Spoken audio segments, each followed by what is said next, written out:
Merci bien. Merci.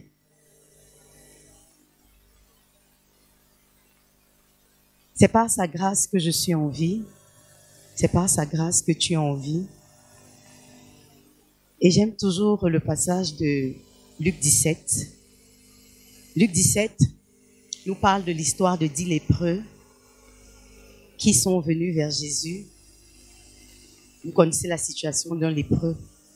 C'est pas difficile à imaginer. C'est vrai que la lèpre a été pratiquement éradiquée de nos jours. Mais on voit quand même des images de ce que c'était la lèpre à l'époque. Et ils sont venus vers Jésus dans leur désespoir. Et ils lui ont dit, est-ce que tu peux faire quelque chose pour nous? Et il leur a dit, allez vous montrer au sacrificateur. Et l'histoire dit qu'en chemin, sans être arrivés chez le sacrificateur, les 10 ont été guéris. Mais des 10, un seul seulement est revenu. Quand on lit cette histoire, on peut se dire, oh, ils étaient ingrats. Comment est-ce qu'un seul a pu revenir? Mais la vérité, c'est que très souvent, la nature humaine est ingrate. On ne pense pas toujours à dire merci à celui à qui nous devons toutes choses. Et je peux dire vraiment toutes choses. La sagesse nous vient de lui. L'intelligence nous vient de lui. La capacité nous vient de lui. Tout ce qui peut faire un tant soit peu ta fierté te vient de lui.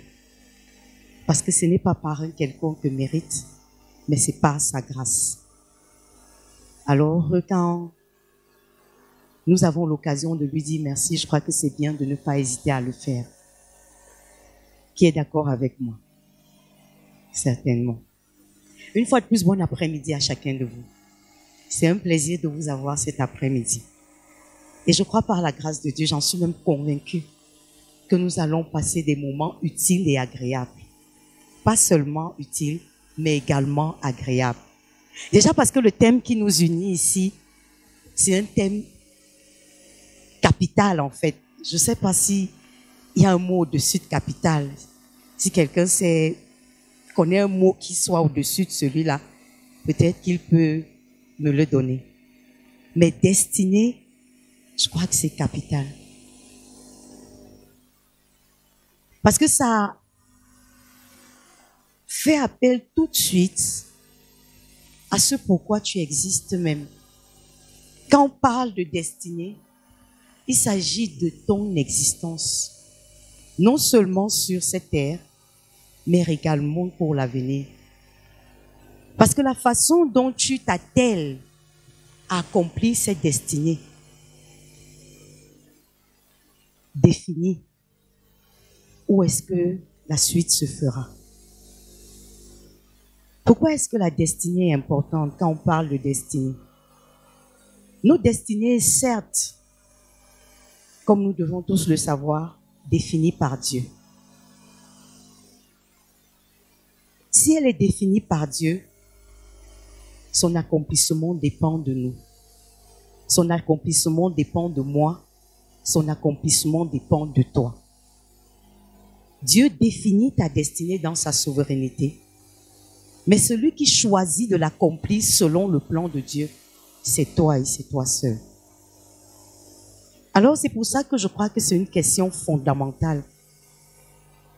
Parce que si on vit, si on existe, si on respire, si on monte, si on descend, si on accomplit des choses, si on réalise des choses,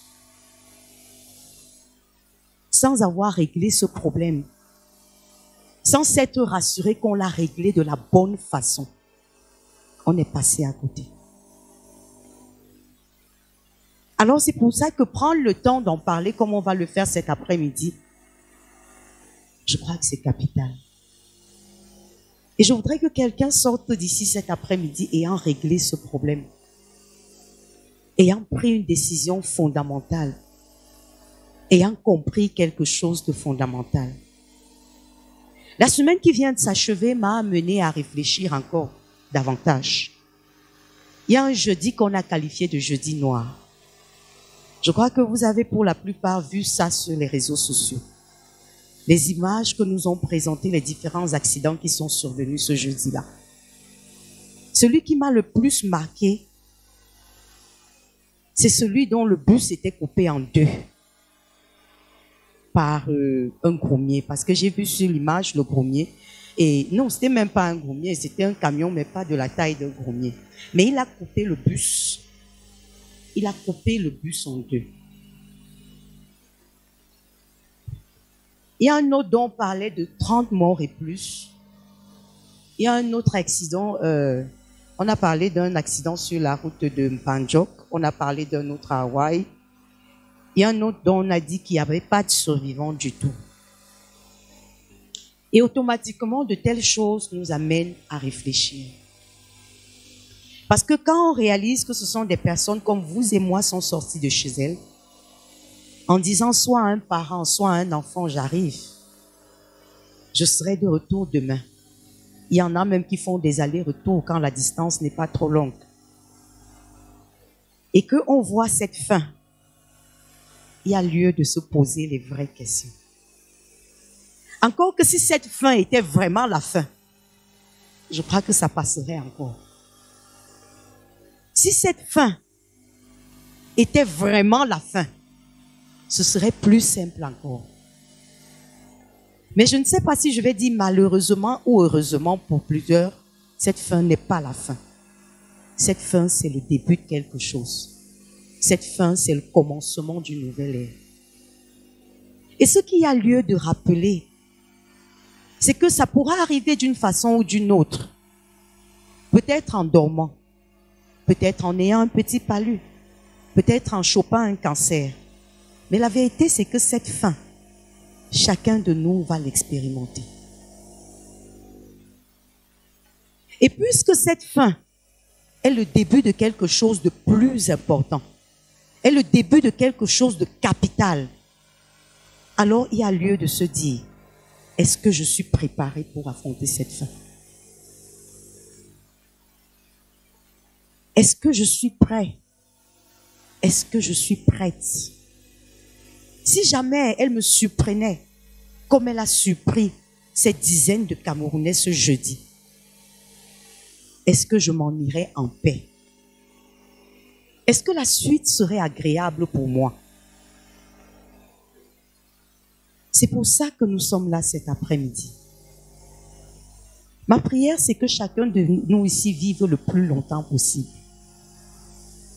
Mais quand bien même je vivrai 100 ans, ou alors 150 ans, cette fin arrivera.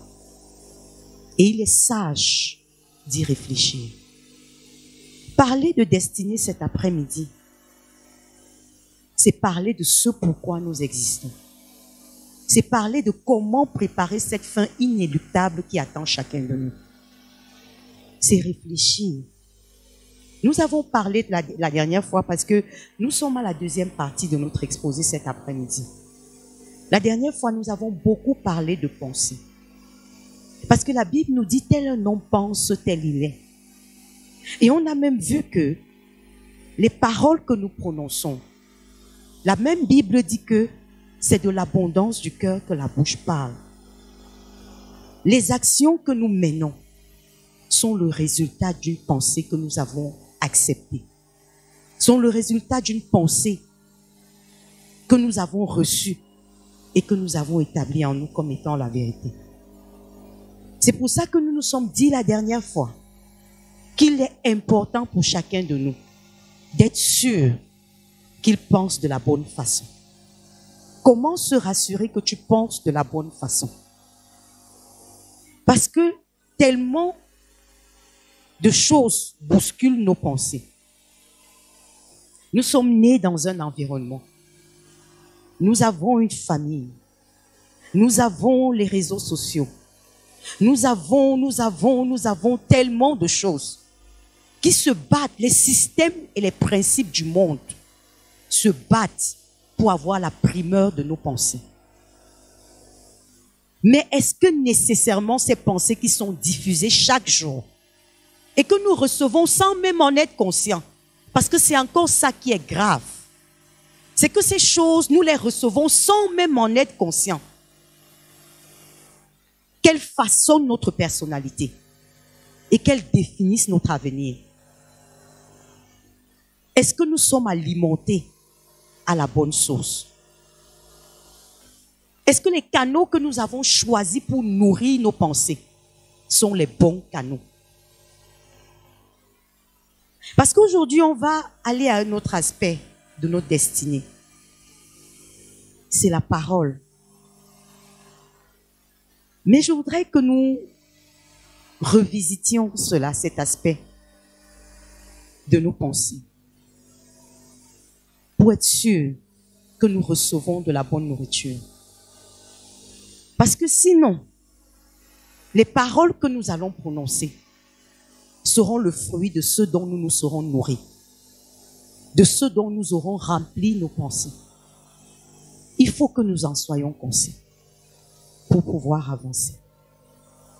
Alors ma prière cet après-midi, c'est vraiment que cette histoire de destinée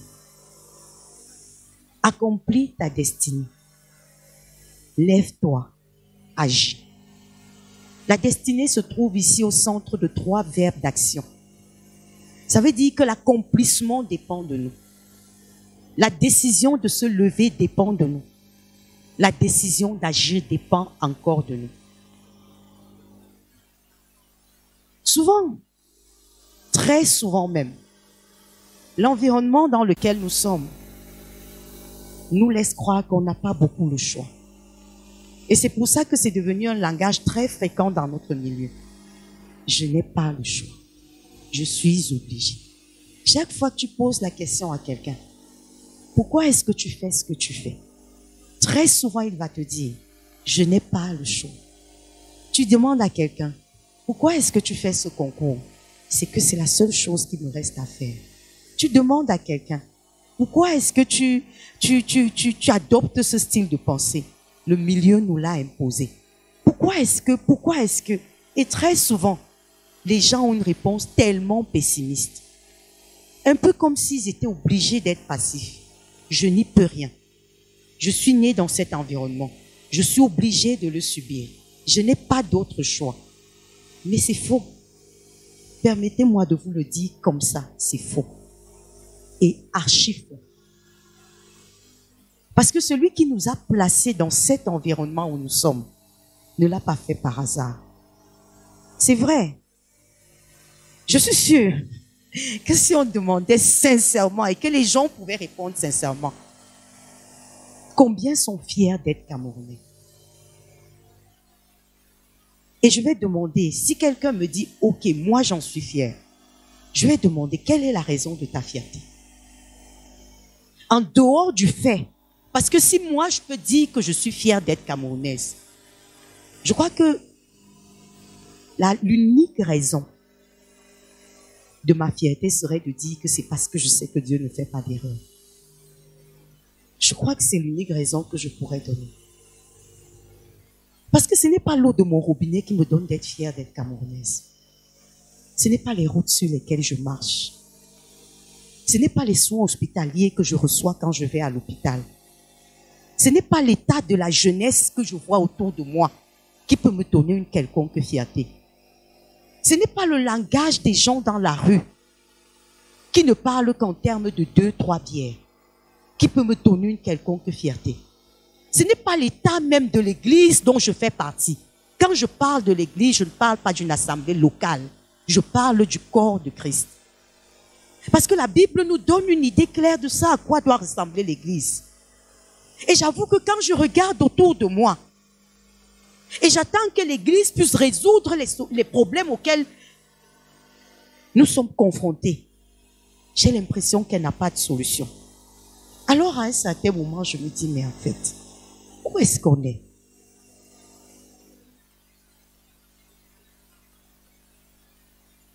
Je ne sais pas si je disais à quelqu'un ici dans la salle, donne-moi 2 raisons, 2 bonnes raisons pour lesquelles tu es satisfait d'être Camerounais. Je sais qu'à un moment, on avait un discours, on se vantait de 2 choses principales dans cette nation. C'était le football et la paix.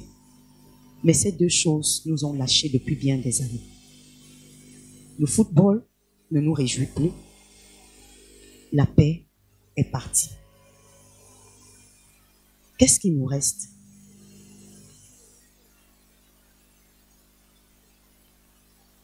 Quelqu'un pense autrement. Je suis disposée à lui donner la parole parce que je veux qu'on partage.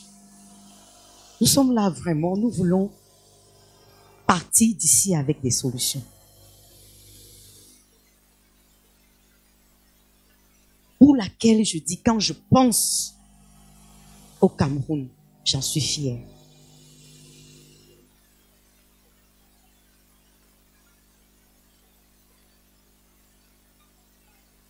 Vous cherchez encore? Vous cherchez encore? Oui.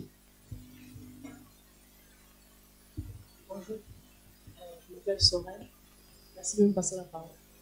Je pense que je suis fière d'être camerounaise. Bon, je n'étais pas d'abord fière d'être camerounaise avant.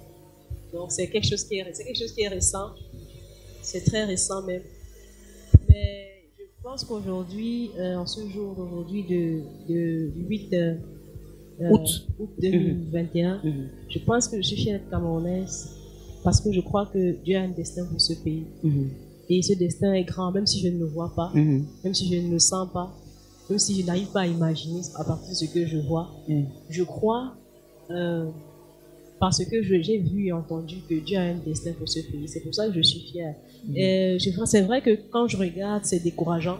Ça décourage tous les jours, d'ailleurs même. Mais après, après avoir vu d'autres choses dans notre pays, je pense que le Cameroun a de quoi être fier. Et nous, en tant que Camerounais, devons être fiers d'être premièrement Camerounais et d'appartenir à la nation camerounaise. Et moi, particulièrement, je suis camerounaise parce que je sais que Dieu veut prendre ma vie pour faire quelque chose de grand dans le monde. Très bien. C'est pourquoi il m'a fait camerounaise. Très bien, Sorel. J'aime ta réponse. J'aime beaucoup ta réponse. Parce que cette réponse nous amène au cœur du débat de cet après-midi. Elle a parlé du fait que le Seigneur a une destinée pour le Cameroun. C'est ça, non? Le Seigneur, en fait, quand le Seigneur regarde au Cameroun, il ne regarde certainement pas avec les yeux avec nos yeux.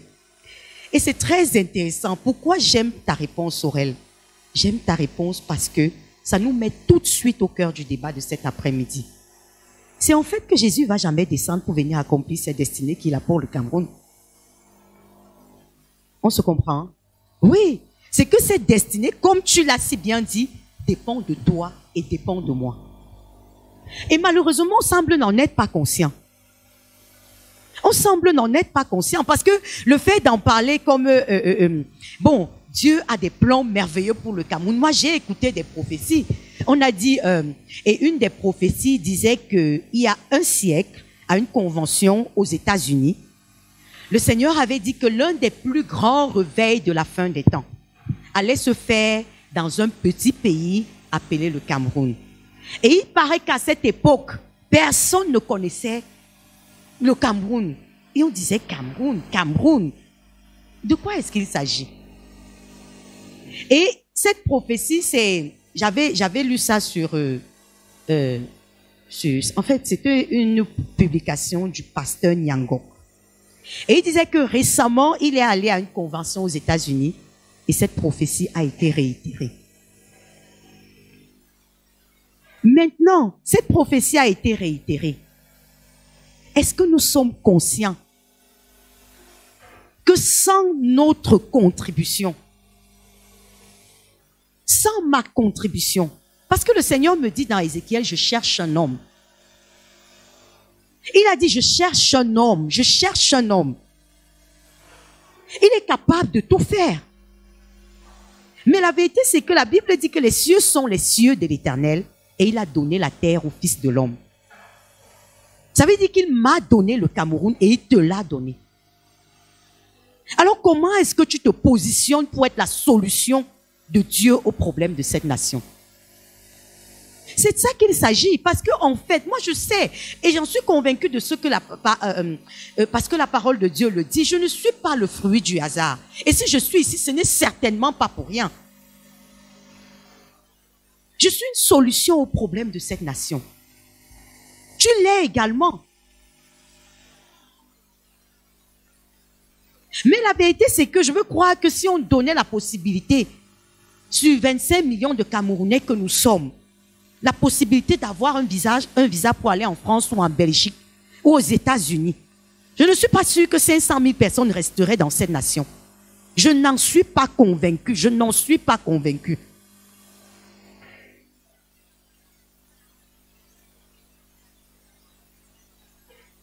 Vous êtes convaincu du contraire?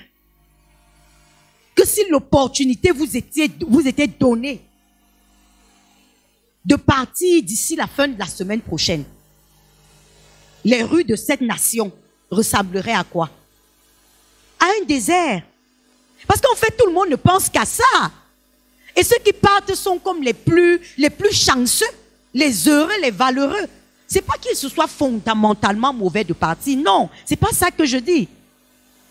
Mais partir dans l'état d'esprit de fuir une situation, ça veut dire qu'il y a des choses qu'on devrait comprendre qu'on n'a pas compris. On peut partir, mais avec quel état d'esprit? On se comprend? En fait, je voulais simplement, c'était pour planter le décor. Et pour qu'on s'accorde sur le fait que il y a un problème réel dans cette nation. Il y a un problème réel dans cette nation. Et je crois que la solution, sans prétention aucune, je crois que la solution à ce problème, je la détiens, tu la détiens. Ce n'est pas le Premier ministre nécessairement, encore moins le président de la République ou le président du Sénat. Non, elle est entre tes mains. Et on va y arriver cet après-midi. On est d'accord? On va y arriver. Je ne vais pas être longue. Je vais être brève par rapport à notre entretien cet après-midi. Je vais être brève.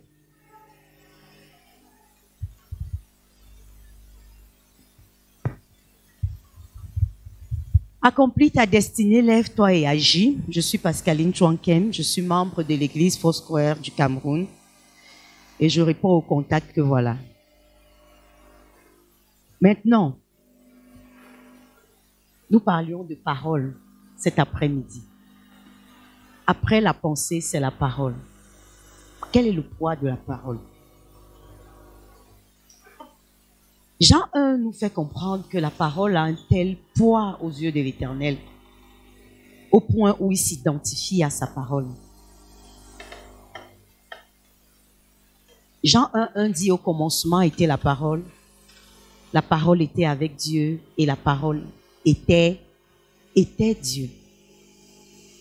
Alors quand on réfléchit à la pertinence d'un tel propos, que Dieu aille, ça, on peut encore admettre qu'au commencement était la parole, on peut encore admettre que la parole était avec Dieu. Mais maintenant, quand on dit la parole était Dieu, la parole était Dieu. C'est ça que la Bible dit. Ça fait réfléchir. Comment Dieu peut s'identifier à la parole? Combien est lourde cette parole à laquelle Dieu s'identifie? La parole était Dieu. Et la Genèse ensuite nous montre combien importante est cette parole. Parce que quand dans Genèse 1, par exemple, vous me suivez, non? On est ensemble? Ok. La tête là que Dieu nous a donnée, il a bien fait. Donc ça veut dire qu'avec ou sans les supports, on avance. Voilà. Donc quand dans Genèse 1, le Seigneur nous fait comprendre, au commencement, Dieu créa le ciel et la terre. Et Dieu dit. On réalise que la lumière soit et la lumière fut. Dieu n'a pas pris un matériel de quelque part pour former la lumière. Je ne sais pas s'il était assis. La Bible nous dit que Dieu est esprit. Alors, on ne sait pas quelle était la position dans laquelle il était. Mais la Bible nous dit dans Genèse que au commencement, la terre était informe et vide. l'Esprit de Dieu se mouvait au-dessus des eaux. Et Dieu dit que la lumière soit. Et la lumière, que la lumière soit et la lumière fut.